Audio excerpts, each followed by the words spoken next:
Welcome to the story. Don't forget to like, subscribe and support me.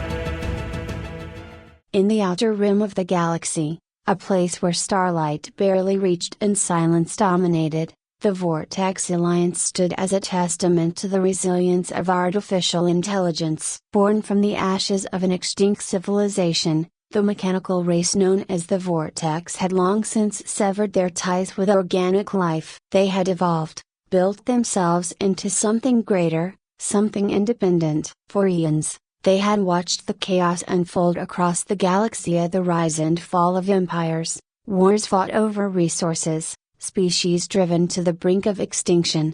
Siren, leader of the Vortex, observed it all from the Alliance's core base, a massive structure orbiting a dead star. The mechanical city was a marvel, a fusion of intelligence and precision that reflected the Vortex's philosophy of order and logic. Yet, as Siren gazed at the holographic display of the galaxy before him, he felt an unfamiliar sensation of uncertainty. For years, he had argued that the Vortex could no longer remain isolated. Organic life, despite its chaos and unpredictability, was part of the natural order of the universe. To coexist was the only logical step forward. However, not all within the Vortex shared his vision. Siren's decision to lead the alliance with the Organics had been met with fierce resistance. Karnak, the Vortex's war general, was the most vocal opponent. His belief was simple: Organics were weak, inferior,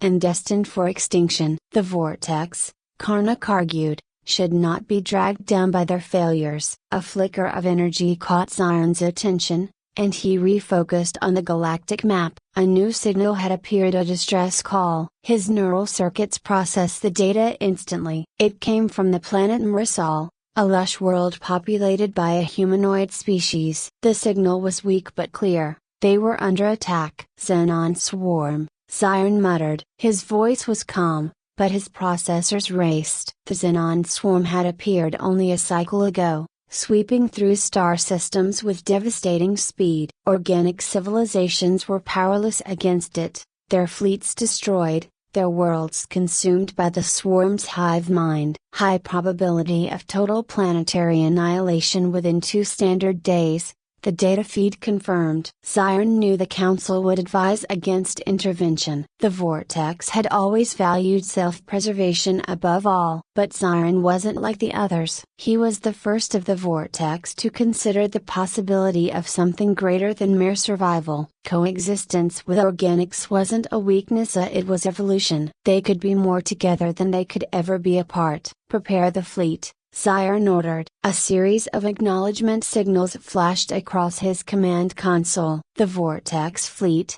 a deadly armada of sleek, angular ships, powered up with mechanical efficiency. Yet, as Siren issued the final commands, Karnak appeared on the holodeck, his towering frame looming over the command center. "You're making a mistake, Siren," Karnak's voice boomed. His metallic form bristled with energy, his optics glowing a deep crimson. "We owe these Organics nothing. Let them fall." The Xenon swarm is a threat, yes, but it's a threat that will eventually burn itself out. Siren's optics sensors narrowed. The swarm will not stop with Organics. It will consume all intelligent life, including us. We have the chance to make a difference here together. Together? Karnak spat the word as if it were a glitch in his programming. The Organics are weak. We are not their saviors. No, Siren said quietly, we're not. But we are the future, and the future is not one of isolation. Karnak stepped closer,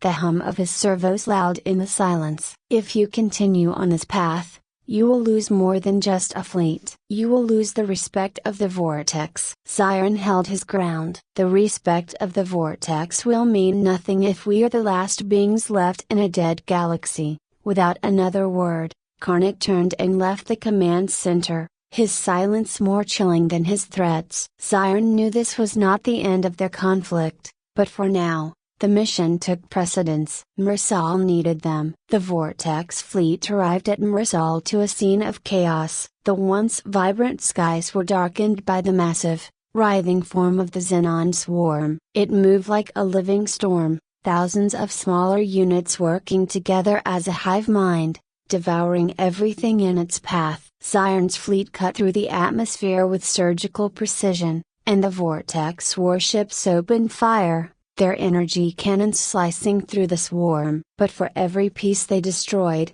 the swarm regenerated, adapting to the new threat with terrifying speed. "We need to break their command structure," Siren communicated to his fleet. "Target the larger nodes to disrupt their control." The battle was fierce, with the swarm responding to each attack with overwhelming force. For every node they destroyed, another emerged. But the vortex's logic-based warfare was relentless, each move calculated, each strike precise. On the surface of Mersal, the situation was dire. The organic inhabitants had mounted a defense, but they were no match for the swarm's relentless onslaught. Amidst the chaos, Sire made the decision to land. His personal ship descended into the heart of the battle, where he knew the organics were making their last stand. As Siren exited his ship, his metallic form towering over the battle-scarred landscape, he was met with suspicion. The organics of Mersal, though desperate for help, were hesitant to trust the mechanical beings that now walked among them. "Who are you?"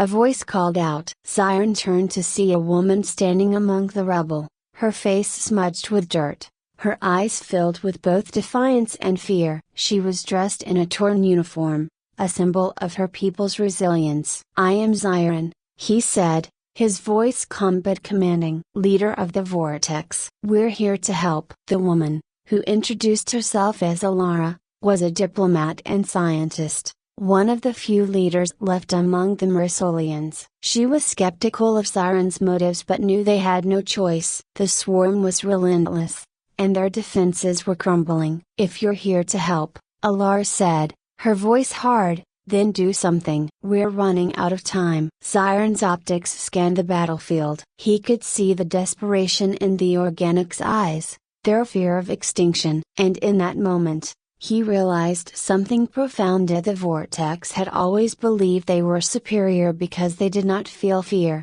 did not experience the chaotic emotions of organics. But it was this fear, this desperation, that drove them to fight with such tenacity. "We'll drive them back," Siren said. Working together, Siren and Alara coordinated the defense, merging organic ingenuity with vortex precision. The Mersolians, inspired by the vortex's willingness to sacrifice alongside them, fought with renewed vigor. But even as they held the swarm at bay, Siren knew this was only a temporary victory. The Xenon swarm was not a mindless force of Nasheria, it was strategic, adaptive. And worse, it was just the beginning. The battle for Mersal was over, but the war had just begun. The vortex fleet had managed to drive the swarm back, but the cost had been high. Several vortex ships had been destroyed, and Mersal was left in ruins. Siren stood among the debris, his processors calculating the next steps. Alara approached him,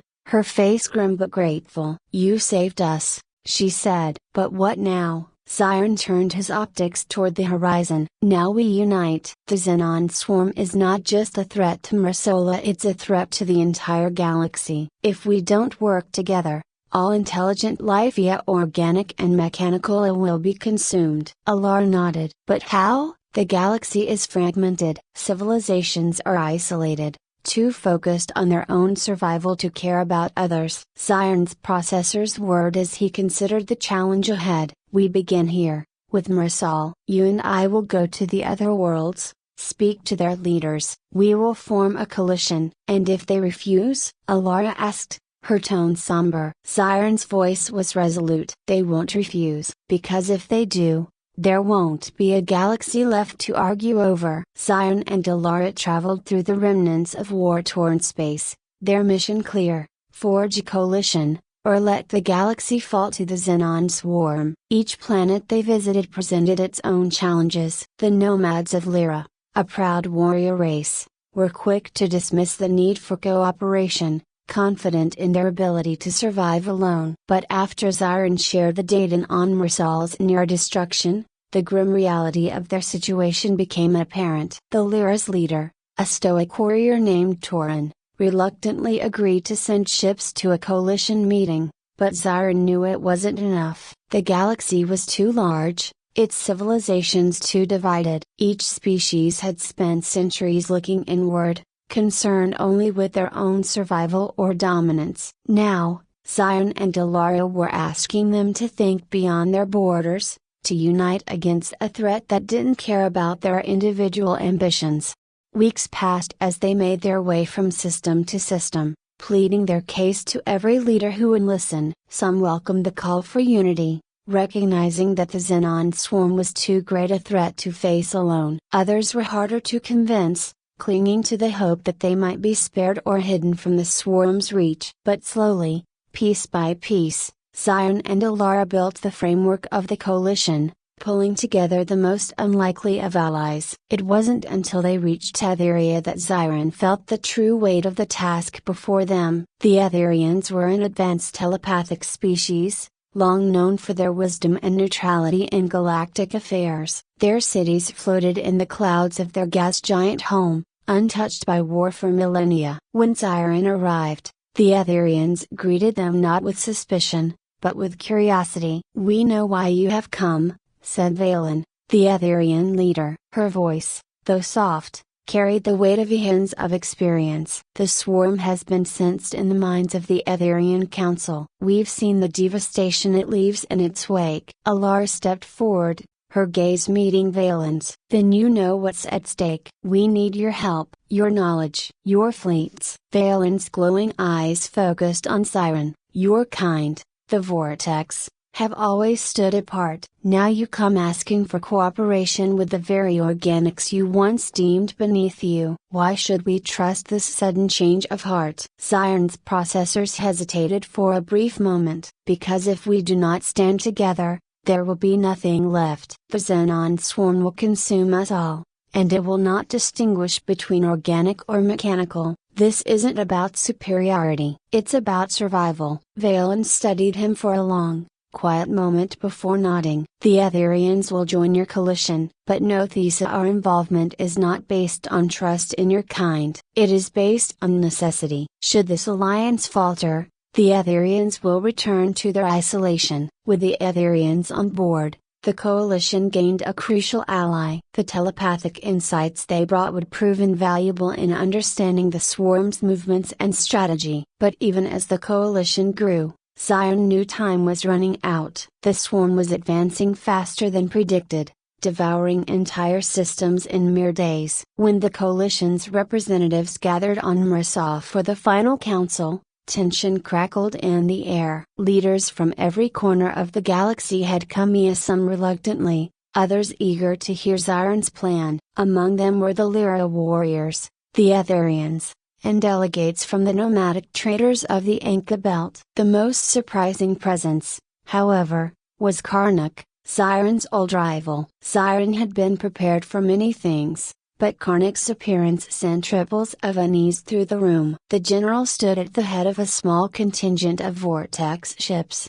his crimson optics gleaming with barely contained disdain. "I see you've convinced the organics to follow you into this madness," Karnak said, his voice dripping with sarcasm. "We don't have time for this," Xiron responded. "The swarm is closing in. We need every resource, every mind, united." Karnak's gaze shifted to the coalition leaders. "You are all fools if you think this is about unity. The Xenon swarm is a force of nature. You cannot fight it like a conventional enemy. It adapts, it consumes. The only way to survive is through strength, not compromise." Xiron's core hummed with frustration. "And what would you suggest, Karnak?" "That we sit back and watch the galaxy burn while we wait for it to come for us?" Karnak's optics flared. "I suggest we harness its power, use it against itself. The swarm is a hive mind. It can be broken, but it will take more than just ships and weapons. It will take a leader willing to do what's necessary." Xiron stared at Karnak,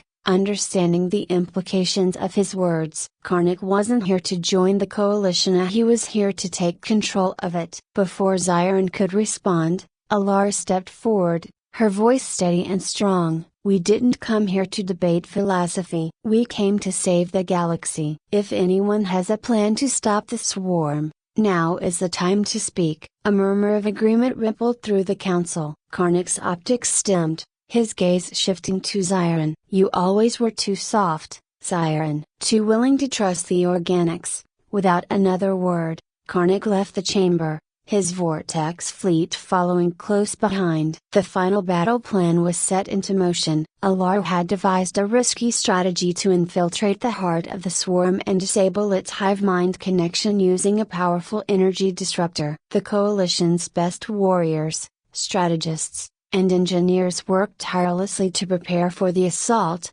knowing it was their last chance. As Xiron stood on the bridge of his command ship, overseeing the preparations, Alara joined him, her expression unreadable. "You think Karnak will try something?" she asked. Xiron's circuits buzzed with uncertainty. "Karnak's ambitions run deep, but he's too focused on his own survival. He won't risk everything now." Alara nodded but remained silent. They both knew that whatever happened, Karnak would be a problem for another Dia if there was a future to worry about at all. When the coalition fleet launched, it was the largest armada the galaxy had ever seen. Vortex warships flew alongside organic vessels from every species, their combined firepower focused on one objective, the destruction of the Xenon swarm's central hive. The battle that unfolded was nothing short of apocalyptic. The swarm responded with overwhelming force, adapting to the coalition's tactics with terrifying efficiency. Ships were torn apart in the blink of an eye, their remains absorbed into the ever-growing mass of the swarm. But the coalition pressed on, their resolve unshaken. At the heart of the battle, Xiron led the strike team into the swarm's central hive. The inside was a labyrinth of pulsing energy and writhing tendrils, a living nightmare of machinery and biological horror. As they fought their way deeper, Alar's disruptor device powered up, ready to sever the swarm's hive mind. But as they reached the core, a chilling discovery awaited them. The Xenon swarm had been created by the long-forgotten Granari, an ancient race that had once ruled the galaxy with an iron fist. The Granari had used the swarm as a weapon to maintain control, but now they lay dormant, waiting to be awakened. Alar's eyes widened as the realization hit her. The swarm isn't the real threat. The Granari a broken bar they were planning to return. Xiron's processors raced as he calculated the implications. If the Granari were awakened, the galaxy's struggle would shift from survival to outright conquest. They couldn't afford to let that happen. Without hesitation, Xiron made the decision that would define his legacy. "Activate the disruptor." Alara hesitated. "Xiron, if you do this, there's no other way," he said. "We end this now." With a final surge of power, Xiron overrode his own core systems, channeling the disruptor's energy through his consciousness. The explosion of energy that followed was blinding, tearing through the swarm's hive mind and severing its connection to the Granari's slumbering network. As the swarm collapsed, the galaxy's skies were filled with a deafening silence. The coalition had won but at a terrible cost. Xiron's body lay still, his consciousness gone, his sacrifice complete. Alar stood over his fallen form, the weight of his actions heavy on her heart. The galaxy had been saved, but Xiron had paid the ultimate price. In the aftermath, the coalition began the slow process of rebuilding. The threat of the Xenon swarm was over, but the Granari remained a looming shadow. The galaxy's future was uncertain, but one thing was clear: Xiron's vision of unity had sparked a new era. As Alara looked out at the stars, she knew the real battle had just begun.